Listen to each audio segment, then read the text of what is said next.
चलिए आज के करंट अफेयर्स रिवीजन क्लासेस में आपका स्वागत है। आज का पहला क्वेश्चन देखते हैं क्या है। Who is the current CMD of BSNL। आपको बताना है कि करंट CMD जो है BSNL के, वो आपको बताना है। वो देखिए, ऑप्शन ए में है Robert J Ravi, option B में है विपिन कुमार, ऑप्शन सी में है मुग्धा सिन्हा और ऑप्शन डी में है पायल नाग। ये सारे आपके सामने ऑप्शन है और आपको सही विकल्प चुन करके बताना है कि क्या है। चलिए, जो इसका सही विकल्प हो जाएगा वो हो जाएगा option A. Option A correct answer, Robert J Ravi जो है, माफ कीजिएगा। चलिए, हाँ, पेन का कलर मुझे चेंज कर लेने दो। चलिए, ऑप्शन ए जो है Robert J Ravi correct answer हो जाएगा। चलिए, इसके साथ हम लोग अगले क्वेश्चन पे चलते हैं। अगला क्वेश्चन क्या कहता है, हु इज द करंट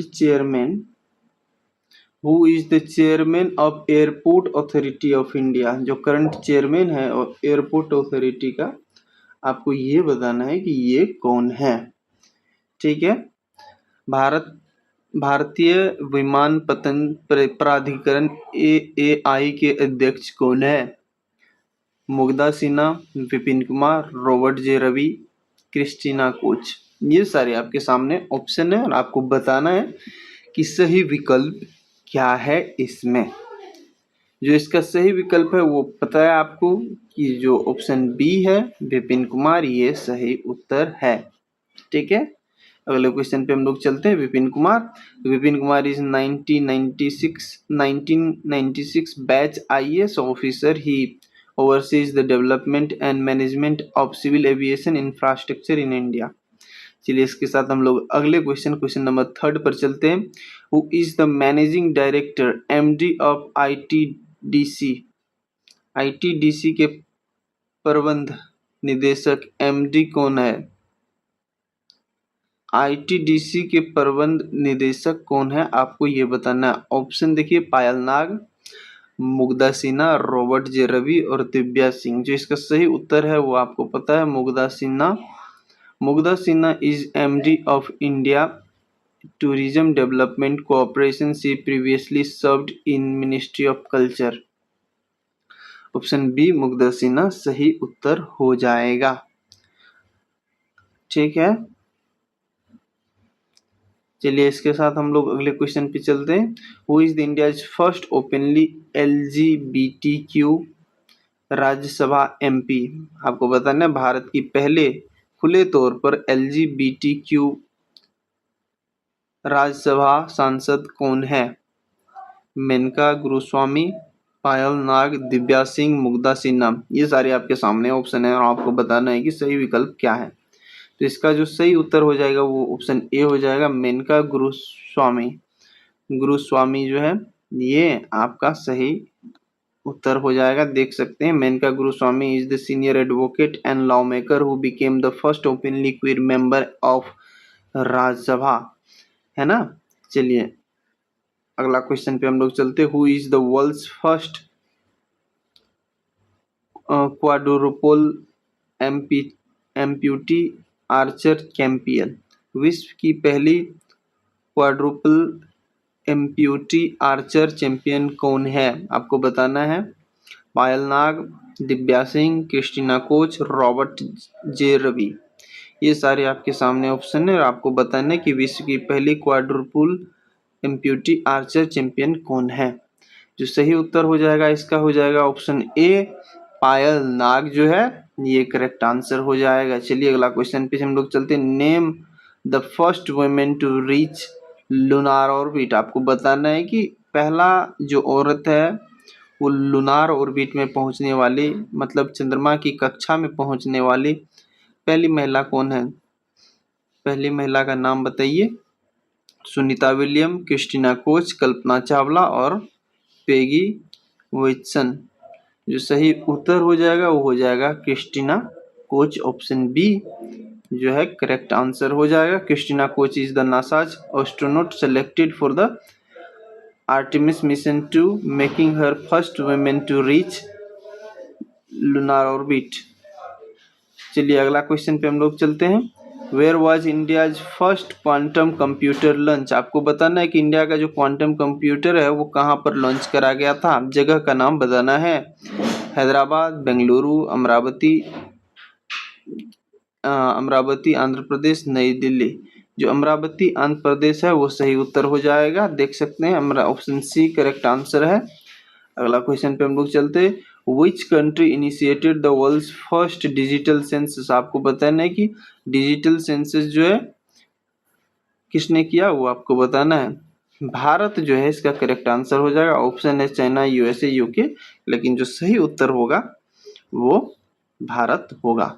चलिए, India initiated world's first digital census, moving away from paper based data collection to digital data platform। ठीक है, अगला क्वेश्चन पे हम लोग देखते हैं क्या है।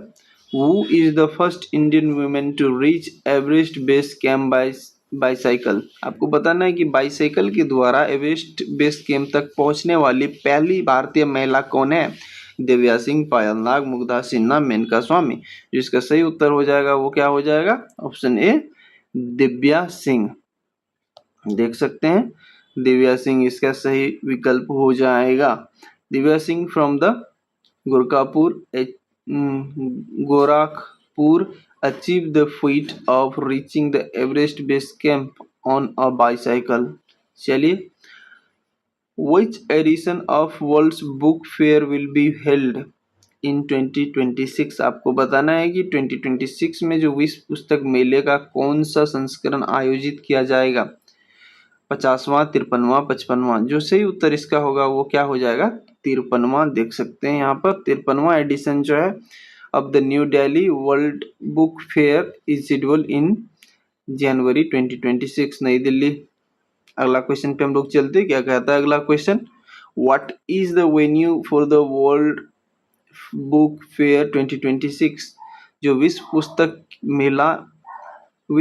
मेला 2026 का आयोजन स्थल क्या है। आपको ये बताना है कि आयोजन स्थल जो है ये कहाँ पर आयोजित किया जाएगा। ये स्वभूमि में, प्रगति मैदान में, भारत मंडपम में और इंडिया एक्सपोर्ट मार्ट में करा जाएगा। जो इसका सही उत्तर हो जाएगा वो हो जाएगा कहाँ, भारत मंडपम में। देख सकते हैं भारत मंडपम में जो है book fair 2026 will be held at Bharat Mandapam, new Delhi में है। और not will be held, it has been held, मतलब ये है कि ये हो चुका है 2026 में, जनवरी में ये हो चुका है। ठीक है, तो which country is the focus country for world book fair. आपको बताना है कि कौन सा जो देश है वो फोकस कंट्री है विश्व पुस्तक मेला 2026 के लिए। फोकस देश कंट्री कौन है आपको बताना है। France, Germany, Spain, UAE. France, Germany, Spain, UAE, ये सारे आपके ऑप्शन है और आपको बताना है कि सही विकल्प क्या है। जो इसका सही विकल्प हो जाएगा वो हो जाएगा स्पेन। देख सकते हैं ऑप्शन सी जो है करेक्ट आंसर हो जाएगा। ऑप्शन सी करेक्ट आंसर हो जाएगा। चलिए, इसके साथ हम लोग अगले क्वेश्चन पे चलते हैं। अगला क्वेश्चन क्या कहता है। Which country is the guest country for the world book fair. आपको बताना है विश्व पुस्तक मेला 2026 के लिए अतिथि देश गेस्ट कंट्री कौन सा है। कतर, सऊदी अरब, ओमान, ईरान। ये सारे आपके विकल्प है और आपको सही विकल्प चुन करके बताना है ना। अतिथि कंट्री जो है, गेस्ट कंट्री, वो आपको बताना है। जो सही उत्तर हो जाएगा इसका ऑप्शन ए कतर हो जाएगा। ध्यान में रखना है कौन सा कंट्री है गेस्ट कंट्री, कौन सा कंट्री है गेस्ट कंट्री 2026 के लिए, वो है कतर। चलिए, what is the theme for world book fair. आपको बताना है कि वर्ल्ड बुक फेयर जो है what is the theme for world book fair. जो विश्व पुस्तक मेला है इसका विषय क्या है, थीम क्या। भारतीय सैन्य इतिहास, डिजिटल इंडिया और ग्रामीण नवाचार, सतत लक्ष्य। ये सारे आपके ऑप्शन है। Indian military history, digital India, rural innovation and sustainable goal. जो सही इसका उत्तर हो जाएगा वो इंडियन मिलिट्री हिस्ट्री हो जाएगा, है ना। ये आपको Indian military history option A correct answer हो जाएगा, है ना।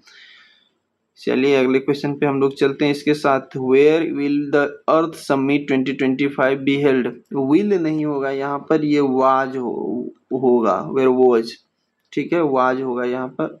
Where was the earth summit 2020, क्योंकि ये ऑलरेडी हो चुका है तो विल कहना गलत होगा, किया जाएगा नहीं, किया गया होगा। ठीक है, चलिए द अर्थ समिट, तो आपको बताना है कि पृथ्वी शिखर सम्मेलन 2025 कहाँ आयोजित किया गया है, ये आपको बताना है। गांधीनगर गुजरात, अहमदाबाद, केवडिया, सूरत, और ये सारे आपके सामने ऑप्शन है। जो सही इसका विकल्प हो जाएगा वो क्या हो जाएगा, गांधीनगर। गांधीनगर कहाँ पर है, गुजरात में है, और ये आपको बताना है, ये सही इसका विकल्प हो जाएगा। गांधीनगर गुजरात जो है ये करेक्ट आंसर हो जाएगा। चलिए अगले क्वेश्चन पे हम लोग चलते हैं। What is the theme earth, what is the theme for earth summit 2025, पृथ्वी शिखर सम्मेलन 2025 का विषय क्या है। Empowering rural innovation, green transformation, climate action, valour and wisdom, ये सारे आपके सामने विकल्प है। और ग्रामीण नवाचार को सशक्त बनाना, हरित परिवर्तन, जलवायु कार्रवाई, शौर्य और ज्ञान, ये सारे आपके ऑप्शन है, आपको सही विकल्प चुन करके बताना है। रूरल इनोवेशन मतलब ग्रामीण, इसका जो ग्रामीण नवाचार है, ऑप्शन सी, सॉरी माफ कीजिएगा, एक सेकंड, जो देख सकते हैं यहाँ पर जो ग्रामीण नवाचार है ऑप्शन ए, ये सही इसका विकल्प हो जाएगा। पृथ्वी शिखर सम्मेलन 2025 का विषय क्या है, विषय क्या है या था, तो ये ग्रामीण नवाचार को सशक्त बनाना, एम्पावरिंग रूरल इनोवेशन, ये सही विकल्प हो जाएगा। चलिए on which date will earth summit 2025 take place, will नहीं वाज, ठीक है, कब ये हुआ था आपको ये बताना है।